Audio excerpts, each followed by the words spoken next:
Ladies and gentlemen, damas y caballeros, thank you for joining us for another episode of All the Angles, the Business of Padel podcast worldwide, powered by the Hexagon Cup.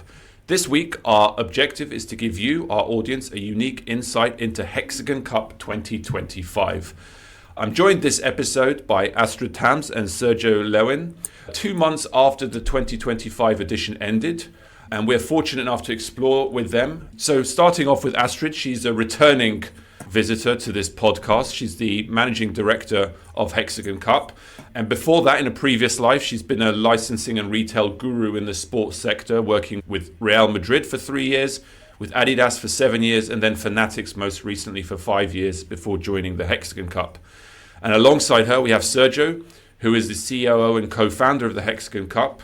He started his career around TV production, but he's now spent almost 20 years in and around sports-related marketing, including for companies like PDG, Best of You, IM Sports Solutions, with a real focus on sports rights management.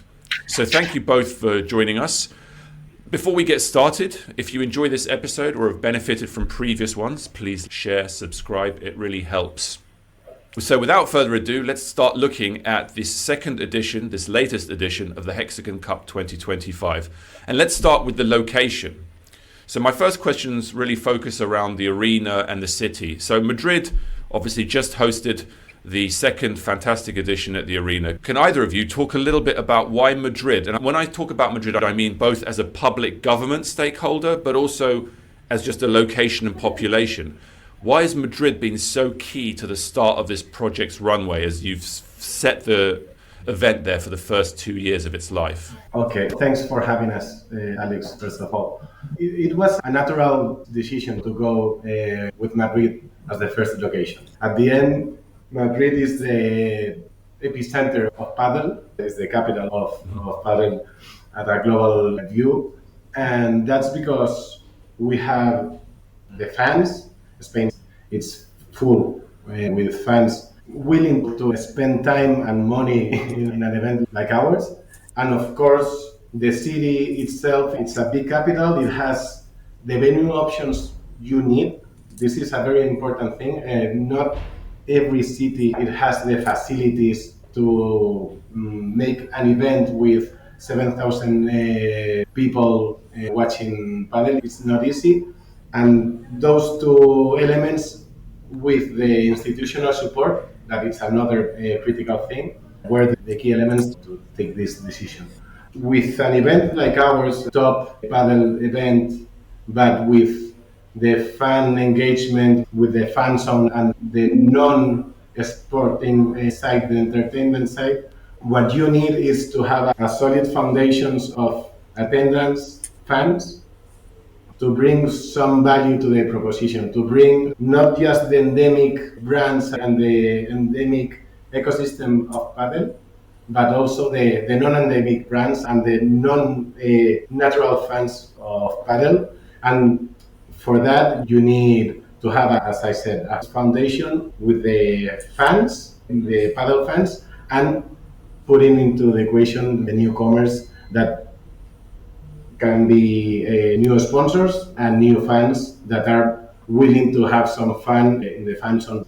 But as you said, public governance is a critical thing in this equation. Maybe just to add on, hi Alex, nice to see you again. To add on what Sergio was saying, for the type of event that we're doing, apart of having this year over 30,000 people attending, we don't see the Hexagon Cup, although it's based in Madrid, as a very Spanish event. If we go through the people who were attending, we had lots of people traveling from all over the world coming, both investors, club owners and everything. Yes, we have these local fan base that is going to be attending physically there, but still we see that all the attraction through the broadcast, digital that we see can be surrounded by the event as well. And did you see a change, but did you also offer a change in the ticketing and the hospitality between 2024 and 2025? Was there a evolution between the first and the second edition? Yes. We had both. Like we want to be able to have people there from 11 euros onwards, so that everyone can be attending. It should not be something too exclusive for people not to be able to come.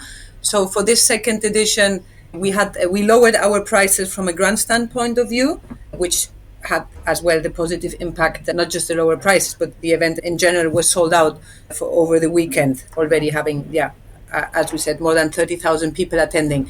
But on the hospitality side, we saw that we introduced the corporate boxes concept that we did not have in the first edition. We had VIP and grandstands. This year we did it even more hospitality driven through the concept of corporate boxes, where we had over 70 different ones. So we see that this appetite of a corporate world coming into Padel is there. And so we had local companies coming, but we had as well people from the UK buying boxes are coming, people from the US. So different kind of nationalities coming for this high-end, if you want to say, corporate box experience that we offer. That was different from the first edition to the second edition from a ticketing point of view, and had very positive results.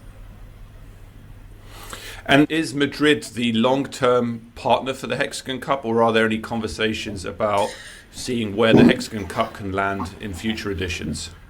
For the long term, Madrid is the perfect starting point. It's a place where you can grow and you can show the kind of event you are delivering. But as Astrid said, this is not a Spanish tournament. This is an international tournament.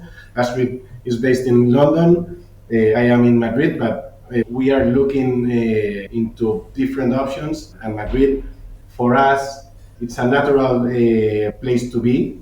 And with the institutional involvement, we are very happy to stay here, but we are not limited to be in Madrid. We are willing to take steps in other territories, regions, and actually it's something that it's coming for sure. I think to be able to have the atmosphere of the event that we like to have, you need to be in a place where you have that amount of fans coming. Madrid is offering that definitely. But of course, if this evolves and there are other Padel hubs, if we want to call it like that, somewhere else, we could definitely then potentially go there. But I would say short/mid-term, as well with the institutional relationship that we have in Madrid, it's a good option for us. Got it.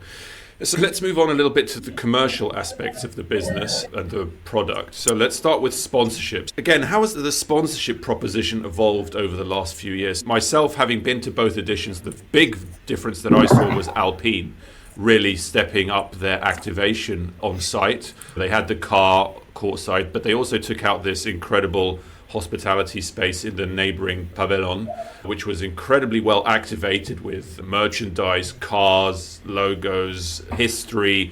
It felt like a great showcase for the brand, especially considering the kind of people that were going to be walking through that area. So that was the biggest one that I noticed, but obviously there's a lot of stuff that is not necessarily that obvious or that visible. But if you could give us a kind of a snapshot of how the brand has evolved in terms of the proposition to sponsors. Sure. Yes, as you say, Alpine moved from just being our official car to being our title sponsor.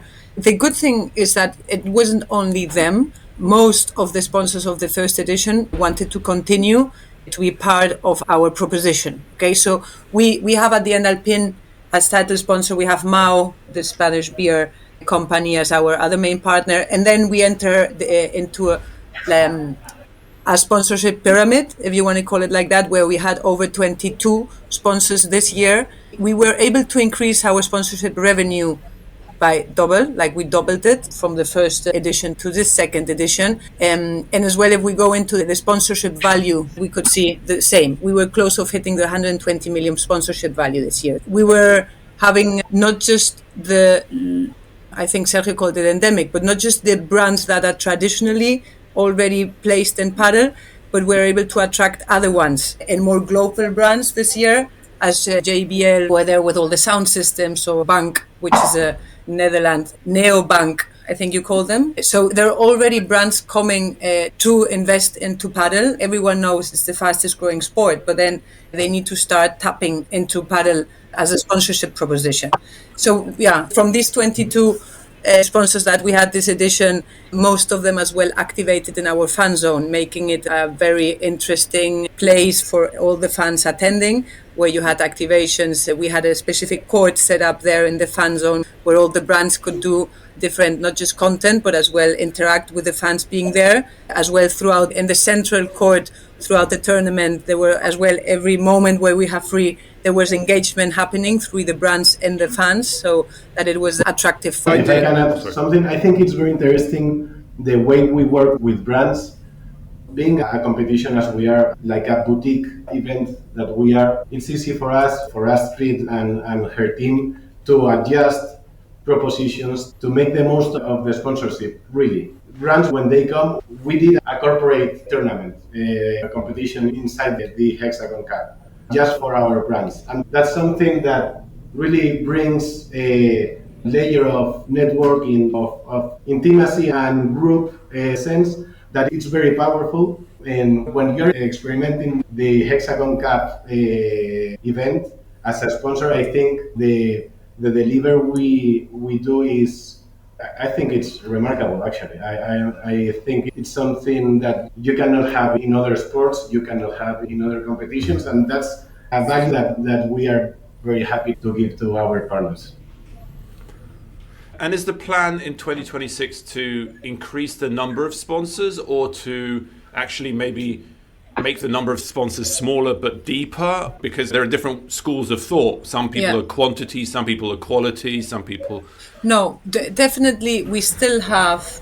I mean, Padel is starting and we are starting. So there's still main categories that we are looking to expand. Yes, of course, there's depending on the level of sponsorship that we enter, you have different assets. But definitely we're still looking into growing both deeper and broader, if that's your question. And then just to touch on broadcasters, I think last year you had about 28 broadcast partners in 2024.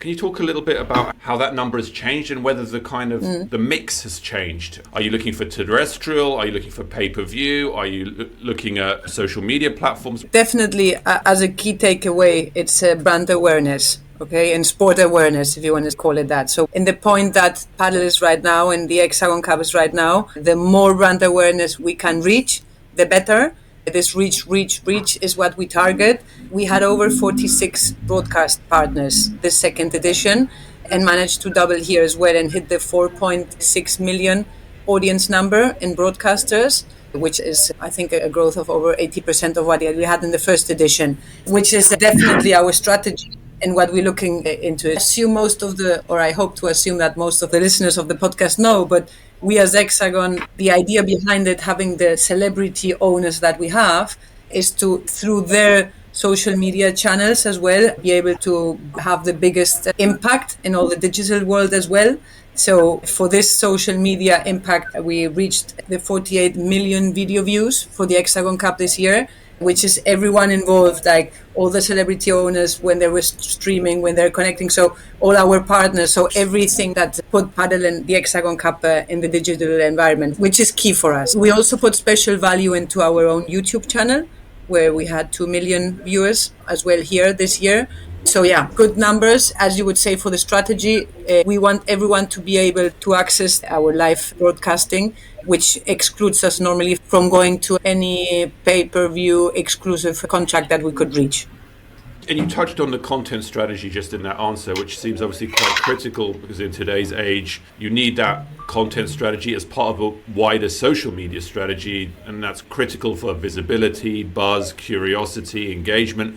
Can you talk a little bit more about how Hexagon approaches that piece and how important the owners are, but also beyond the owners? Because obviously there are other content creators around the world of Padel, whether it's Fourth Set, the other guys in Spain or outside who are creating content in and around coaching, in and around gossip, in and around players. How do you try and integrate them into the Hexagon story and the Hexagon visibility? Sure. So 100%. So content creators is a main part of our marketing strategy as well. So at the end, when we look at what we have, what are our assets? We have our celebrity owners, we have their friends. Okay, so we had a Star Cup happening throughout Hexagon, where you had Pierre Gasly playing with his friend, where you had Varane coming to play. It's like our celebrity owners attracting other people from other sports, like other football players, other Formula One drivers, and so on. So this is clearly one side that we push a lot to have that support. On the influencer and content creator side, they're absolutely part of our strategy as well, to the point that we had them activating at Hexagon, we had them working with us, because the good thing is that most of them play Padel, which is the beauty potentially of the sport, that it's an easy entry sport, lots of people play. So not just with other sports people, but as well with content creators, they clearly play. So they come to Hexagon and they engage with the people there and they play. And we are now looking into this is a exclusive that we're looking into doing an Hexagon content creator, if you want to say, cup, where we will have content creators playing with next generation players to have even younger content driven approach there. So to that point, we understand them as a key part of our content. I like that. It's a good idea. We had non-Padel content creators in Hexagon Cup because of their love for the sport, because as we all know, Padel grows in you and it becomes like an obsession. There are a lot of people out there willing to do things with Padel, and with the content creators, we were able to bring non-endemic content creators to support and make Padel and Hexagon as big as it gets. A last question on the broadcast piece is the production side. So I understand that the production team changed between 2024 and 2025. Can you talk a little bit about how that affected what viewers at home saw, and also touch on how important data and data presentation is to the Hexagon brand, frankly, because I put a post up about it at the time with the heat map in Hexagons being a really important piece of informing the fans about what's happening on court, but also a way of obviously enforcing the brand identity. As obviously, Sergio, you're showing beautifully yourself with your own background, Hexagons are pretty critical to the Hexagon Cup, so anywhere the Hexagons appear, it just keeps a nice continuity and professionalism for the visibility of the brand. So can you talk a little bit about how the production overlay is a critical piece of the mix? Yeah, I think we did improve the broadcasting production. There are some challenges producing Padel. It's not easy to bring data into broadcasting because it's not like tennis that you have 30 seconds between serves. Here, the speed of the game is much higher, so you cannot even put long replays. So it's a challenge to improve the delivery. Actually, I think we took a step up. And we are trying to bring some education to the broadcasting, trying to reach new markets and trying to educate them into Padel. And that's something that we did with Sandy and obviously with Mauri as a speaker. But yeah, what we try to achieve in the broadcasting production is to give the sense of what you are living at the arena, that it's not easy. Bringing the owners into the equation, that it's something very new and something that it adds a lot of value content. But as I said, it's not easy to put them on air because you don't have enough time to take advantage of the amount of content that you can create. So we are learning from that, and we are trying to make new formats and bring in new content for the social media, and also thinking about new contents in new platforms. Let's turn now to the competition itself, the event itself. Let's start with the players. Can you talk a little bit about the players? So what is the feedback of the group? Because the opportunities that are available to them is changing drastically on a year-by-year basis. They obviously have the main tours, they have these international tournaments that FIP creates, they have exhibitions popping up left and center, India, America, France, it's all happening. So how do you continue to really get them to engage with the Hexagon Cup and really prioritize the Hexagon Cup at this important part of the season for them? Yeah, at the end, the feedback from the players, it's super positive. This is a very unique event, not just for the fans or the sponsors, the corporate clients that we have, but also for them. At the end, they are playing with a pair that it's not the typical company that they had, and they have also the owners that are bringing a lot of value to them, just because of knowing them, just because of the opportunities that are bringing to the players. At the end, these owners are willing to make an impact in padel in their regions, and that's something that the player understands. They really value being in Hexagon, not just for the fun and the way we take care of them, because we take care of every detail and just for them to focus on enjoy and play, but also because they understand the opportunities that the network that we are bringing to the table can give to them.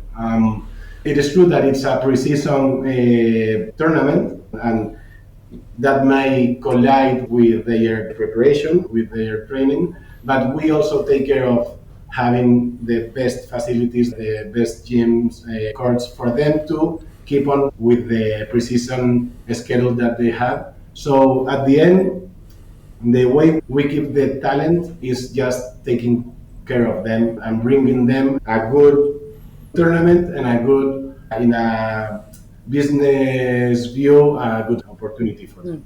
So you have been there. When you are in the VIP area, in the hospitality, and you see the players around, they are with a very happy face. And that's the sign that you want. Seeing happy faces and people enjoying. That's the key. One of the things I love about the Hexagon Cup is it throws these different pairings that you don't see the same pair playing again and again. But I would have thought as a player, you're about to start the season, either you're an established pair like Coelho and Tapia, you really want to hit the ground running, you want to make a great impact in the first few tournaments of the season, or you're a brand new pair and you really want to bed yourself in together so that you can really hit the ground running at the beginning of the season. So my assumption would be that they don't want the distraction of playing with a completely different player before the season begins, but somehow it seems to work. I think it's also that playing without your regular pair, it takes off a little of pressure. And you start the year competing in a super high level. Hexagon has top 16 players. So from the 8 pairs, you have the top players. Maybe you're missing a couple of them, but you're competing with the top, you can compete. But you're competing in a way that allows you to have, I don't know how to put this, mistakes. Okay, I was not with my partner, it was okay. This is giving me the chance to compete with the people I want to compete. And it's giving me some of practicing without the pressure of having to win. And that's something that I think is good for them too. So it's a way to begin the competition without the pressure of having to win from day one. Mm-hmm. As we wrap up the competition piece, I wanted to touch on the NextGen section. So can you talk a little bit, first of all, about how you saw a difference between having the NextGen men last year and the NextGen women this year? Was there any kind of difference in terms of viewership or sponsor feedback or player feedback, just generally? And then the second part of the question is, I really want to drill a little bit into the final, right? So there was a lot of conversation around the idea that this whole event could be decided by a NextGen match. And the traditional way of thinking is that you usually try and build a crescendo to an event, right? Where the biggest players fighting in the biggest match for the decider. And this felt different because people will, what, wouldn't you have the professional women close the match, or wouldn't you have the professional men close the match? And you guys, obviously you had to make a conscious decision to say, do we continue with the structure, which means that if there is a decider, it's going to be NextGen, whether that's the final or the semi-final or whatever. And we accept that there might be surprise, or there might be pressure, or there might be commercial impact or viewership impact. It's difficult to predict, right? Because it's not been seen before. So I just would love to understand how you approach that position. Do we continue with what we've set? And if it's the NextGen that decides, it's the NextGen that decides. Was there a conversation like, do we need to change things? Do we need to change the order just in case it is a decider so that we finish on the grown-up pros, so to speak? From the first consideration between male and female NextGen, the only consideration is a schedule-wise consideration. Female matches takes longer than male matches. That's the only consideration that we as a competition, we can see. We have the same view for the NextGen either way, if it's male or female. Yeah, just Alex, for everyone to understand, the fans voted that the first season that the next gen should be male, the first season. So we are very open always to having the fans being center part of the competition. So it was decided by the fans through a vote. So that meant that it was female this year, woman. And from, as you say, from a sponsorship point of view, it's an extremely interesting category because you're in contact with, it's not grassroots, okay, but like really with the newcomers, with they're 16, they're 17, some of them are 19, because the rule that we set is that one under 18, one under 22, but you have as well 16-year-old ones. We saw a lot of interest from brands to sponsor the category and them concretely. We had, for example, this year IMG giving them a scholarship, a commercial scholarship, which was a very interesting approach of saying, hey, you're 16, I'm going to show you how to get better in social media, get better commercially. And we always say we are equal for men, for women, of course, but like giving the opportunity to this new generation players coming and letting them be there and sitting next to the rest of the team through all the matches. So it's big and it's truly inside of our NDA. Next year it's going to be male again. That doesn't mean that, of course, we're going to be using these other players that have participated already at Hexagon to do lots of other activations, as I was explaining you before. So yeah, definitely very interesting. The entire category, I wouldn't say more male or female. It's an interesting category. And about the final, from an outsider perspective, it may be shocking to have the NextGens with the tiebreaker game, but in order to give importance to each and every category that we have, the female, the males, and NextGen, the only way to do it is this way, is having the, as you said, big pros playing the important matches, the first and the second match, and then having a tiebreaker with the NextGen. This is the only way to make the equation work, because you want to give importance to the male category and the female category. If you have the NextGens playing first, one of those games are going to be non-importance, because you can have a 2-0.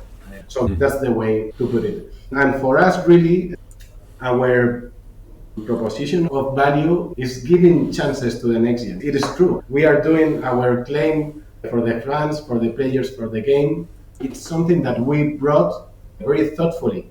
We put the fans and the players first. We really think about the newcomers as we want them to have a real opportunity to show their value. And this is, Padel is not as football, where you can be a big talent, and because you are in a roster of 21 and 11 players plays each game, you can have an opportunity to have 5 minutes here, 5 minutes there.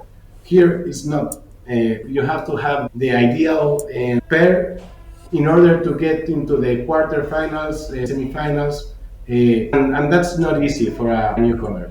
And this is something that we brought, thinking about the opportunities for the youngsters, and having the final with this tiebreaker, it was a natural thing. And at the end, we have to understand that Padel, the way I see it, we have to bring importance to the finals. The final in Doha, it's very similar to the final in Miami.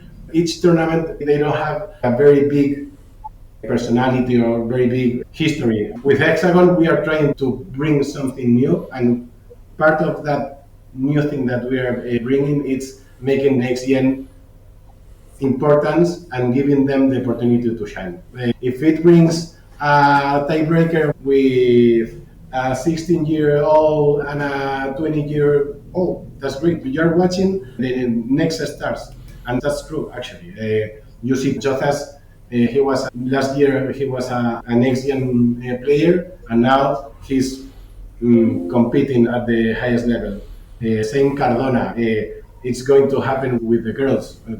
I think it's a good opportunity. So let's talk a little bit about the expansion of the Hexagon Cup. Obviously, in 2025, you added 2 franchises with Pierre Gasly's X brand, and then the Crew Padel with Tactica franchise with Sergio Aguero. Can you give a sense of how many people were interested in those two slots, and why did these two, how did they come out on top? Quick on my side, like the rationale behind the owners is always territory and impact on Padel.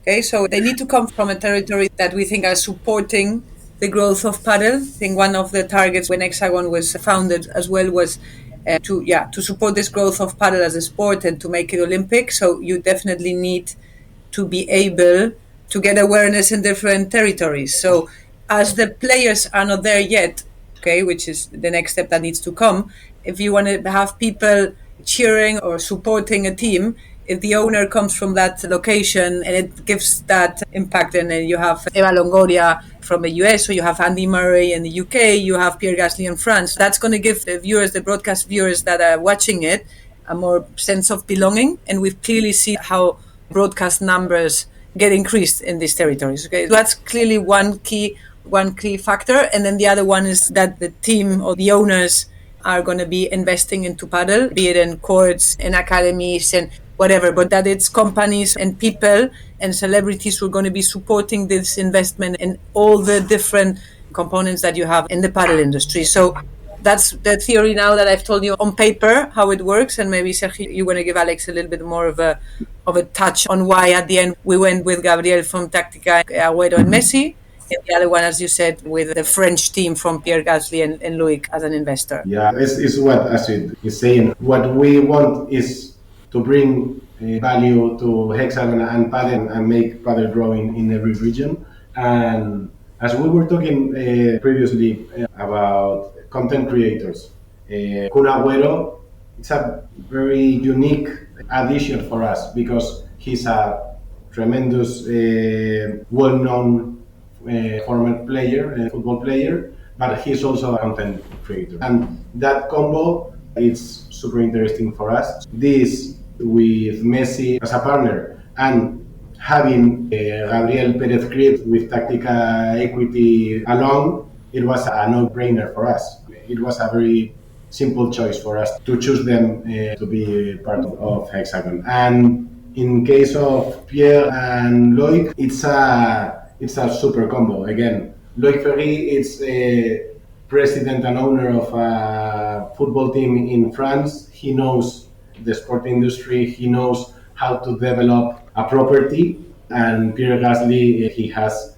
a deep love for the game, and he was super excited to be part of Hexagon. So that combo for us again was a winner, because having as a great entrepreneur and businessman with the knowledge that he has in sports, at the end all these owners are partners of us, and they help us to grow and they help us advising us, and we move together with Hexagon to next challenges. So of course there were other options. Year one we had this amount of interested possibilities. Year two we are having even more. But at the end, as Astrid said, it has to make sense. Maybe now we are looking for expand to new territories, to new places where Padel is growing, because we think that it's going to be good for us and good for them.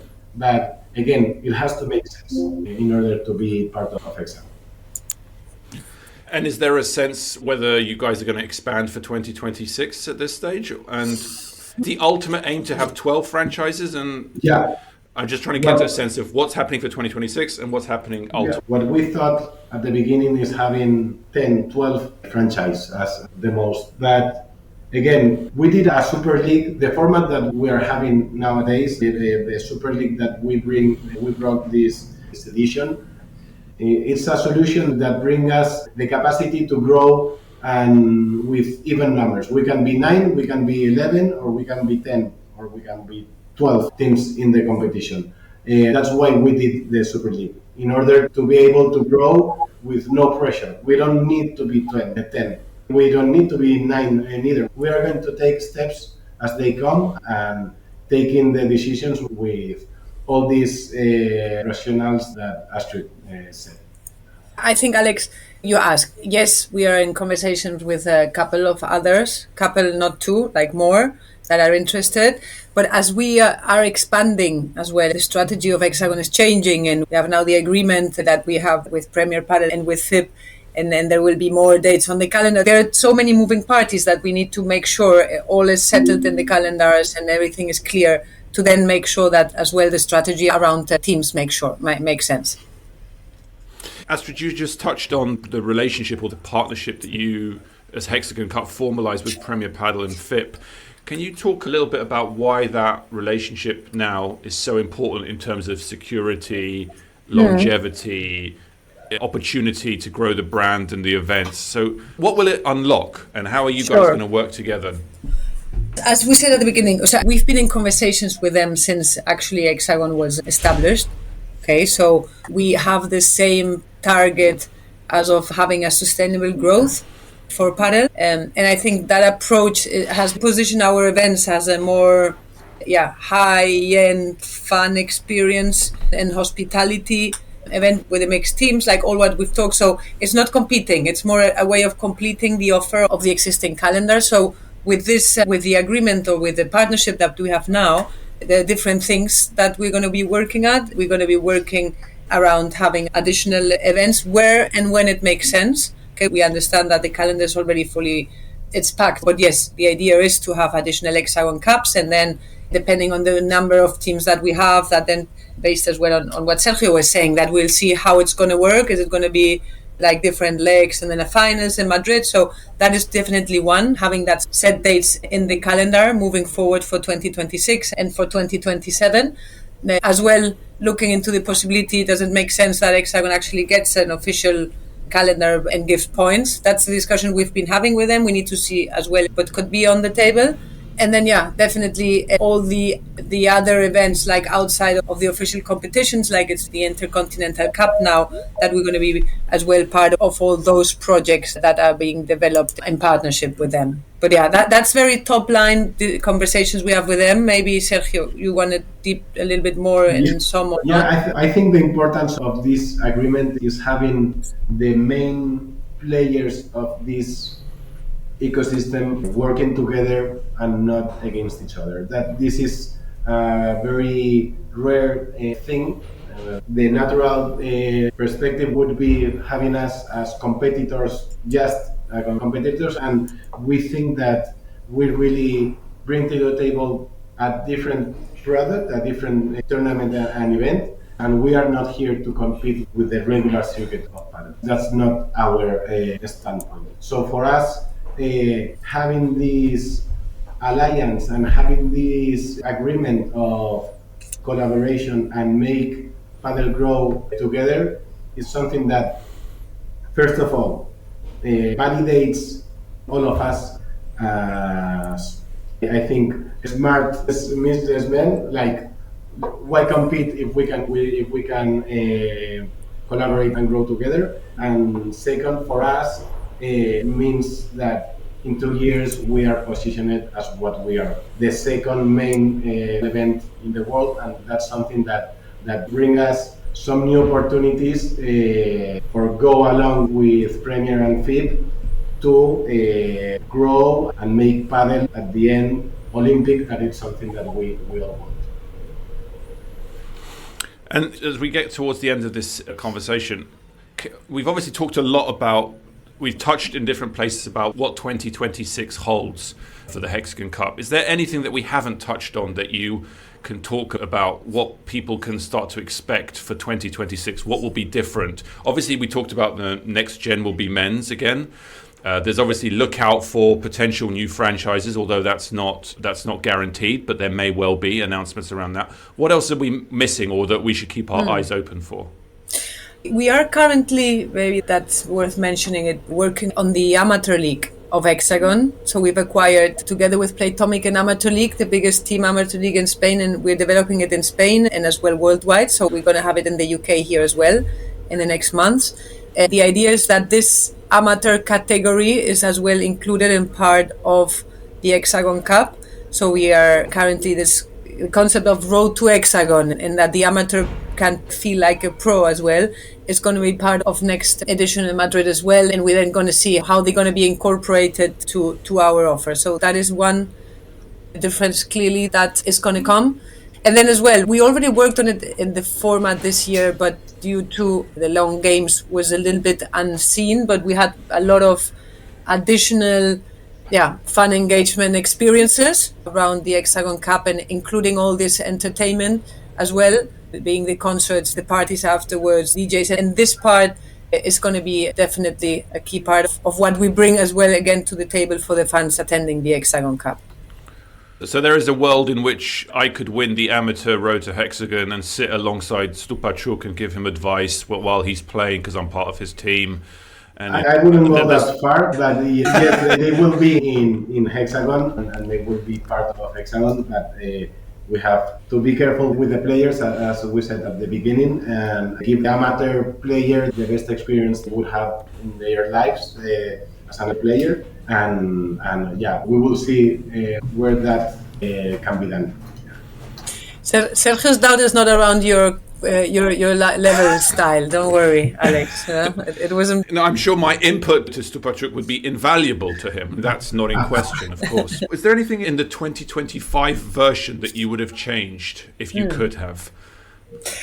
To be honest, we did not develop any merchandising like for the teams or for Hexagon per se, because we were focusing on other parts, and that maybe having specific team merchandising, we were not ready yet there with the brands. And I think maybe that has been a lost opportunity, because the way that fans were already engaging and being part of teams with how they were cheering for them, and how you could clearly see a belonging to them.